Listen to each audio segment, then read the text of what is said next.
Live on Channel 5. This is the 10 o'clock news with Deborah Norville.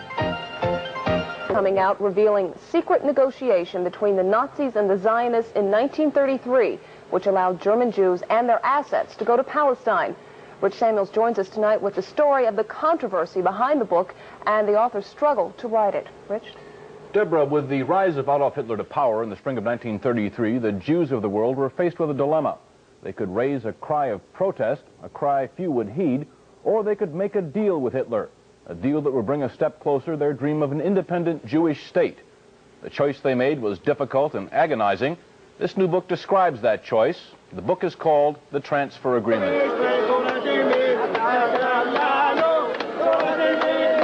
This is Israel a few days ago, the season of Passover.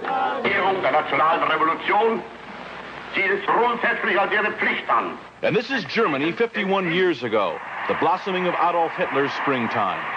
A key factor in the vitality of today's Israel, the book's author argues, was an agreement reached in 1933 between a group of Zionists and the man who would later try to kill every living Jew.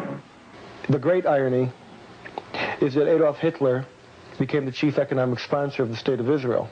It will be an argument against, and a wrong argument against Zionists. Some who lived through those times fear the response to this book. The parents of the author feared its very writing. When your son came to you and said he was going to write this book, what were your feelings about his undertaking? I told him he's not my son anymore. Why did you say that? I told him I'm going to sit city. As though he were dead? That's right. I told him I don't like it. Because as being a Jew, I didn't want something to uncover on my own people. I was buried in a grave with only 7 people. I was 7 times captured. Edwin Black's parents are Holocaust survivors. For what? My parents never talked much about the Holocaust. Edwin Black, to fill the void left by the silence of his parents, has written this book, a dense, detailed chronicle of the early months of 1933. January 30th, 1933. Hitler becomes Germany's interim chancellor. The Third Reich has begun.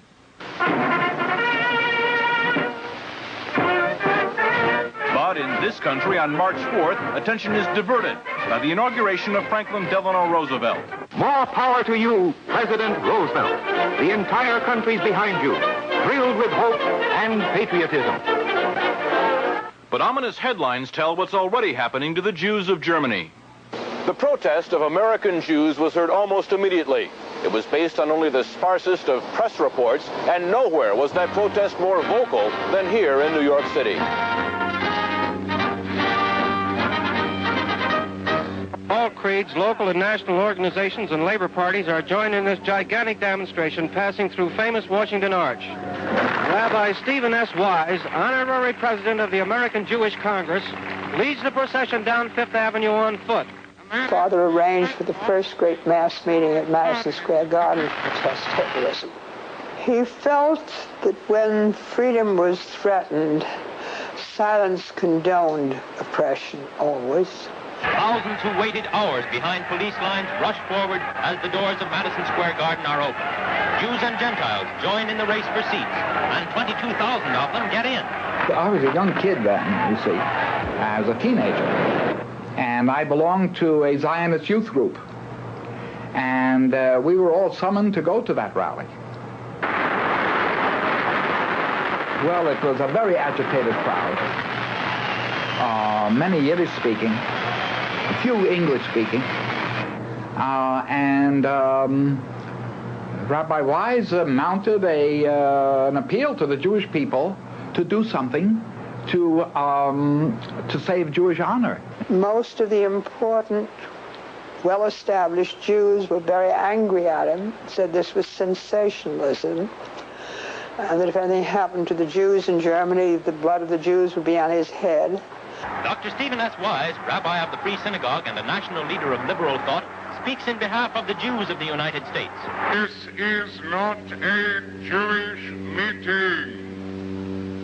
This is the conscience of America making itself felt.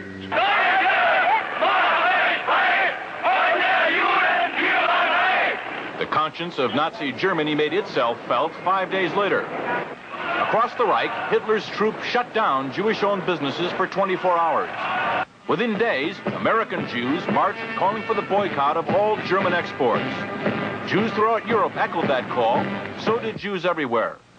But a group of Zionists at the same time was quietly negotiating an agreement with the Nazis to allow the immigration of German Jews and the transfer of their assets to Palestine.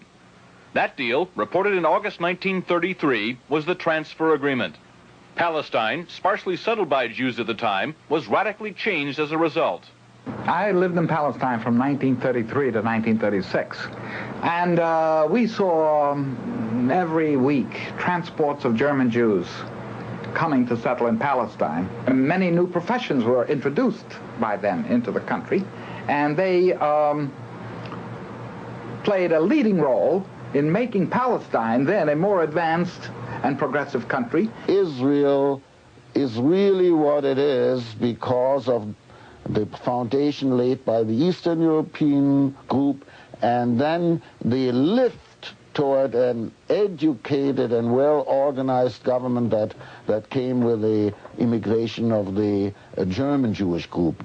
German Jewish settlement of Palestine was, for a time, official Nazi policy. These photos of Jewish life in Palestine, along with a lengthy text, appeared in 1934 in the Berlin paper Der Angriff. The publisher, Hitler's propaganda minister, Joseph Goebbels. A Nazi Visits Palestine was the title of the multi-part series. A medal was struck by Goebbels in commemoration. On one side, the swastika. On the other, the Star of David. Hitler demanded one concession for the transfer agreement, that the call for a boycott of the Reich, raised by Jews here and elsewhere, be rejected by the Zionists. The Zionists made that concession. And so, while Nazis were marching in Germany, and while Jews were marching here, diplomacy was running a more important story.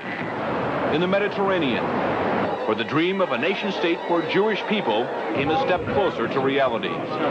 The story in this book some will find hard to accept.